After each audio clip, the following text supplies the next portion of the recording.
It's Jeremy Lockhorn from the 4As checking in from CES 2026. I'm here with TJ from Weather. So excited to have you. Thanks for making time for us. Thanks, Jeremy. Why don't you introduce yourself to the folks online? Hi, everybody. I'm DJ Reali. I'm the Chief Revenue Officer for the Weather Company, which is the Weather Channel brand platforms and data. Fantastic. What brings you to CES? Why is this an important event for the Weather Company? It's interesting. CES is kind of the kickoff of the year. It's the start of new innovation.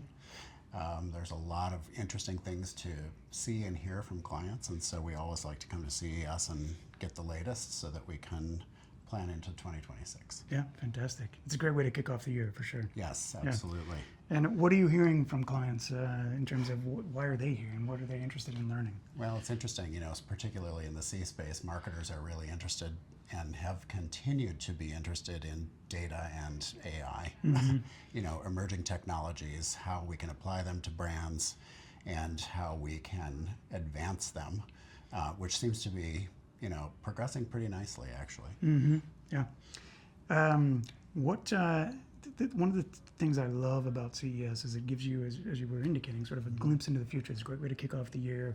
It shows you what technologies are going to be interesting and important from a consumer adoption perspective in the next 12 to 24 months, let's say. But the downside of that is the pace of change and how quickly things are moving. I mean, if you look just at AI, we're 3 years into the Gen AI revolution. If you think that if you say that ChatGPT kind of kicked that whole thing off, how do you keep up with the pace of change, and what do you recommend for your clients? Study. I mean, it's really about reading, keeping current, talk to your clients, talk to people in the industry, talk to partners. We work with a lot of partners. We integrate our data in a lot of ways. How can you innovate with those partners in those spaces, right? To make it easier for your clients to access the data that you're using and selling, right? To make their campaigns more performant. Yeah, I've been hearing that a lot when I ask that question of other folks. It's basically read everything you can get your hands on and experiment. 100%, yeah. Because if you're just reading and not experimenting, you're missing out on a lot of the learnings that are available for... That's exactly right. Last question. If we were to do this interview again in 2 years, what has changed, particularly in the marketing and advertising world? It's interesting. I think, for one, AI... There's been a lot of fear around AI, and there's been a lot.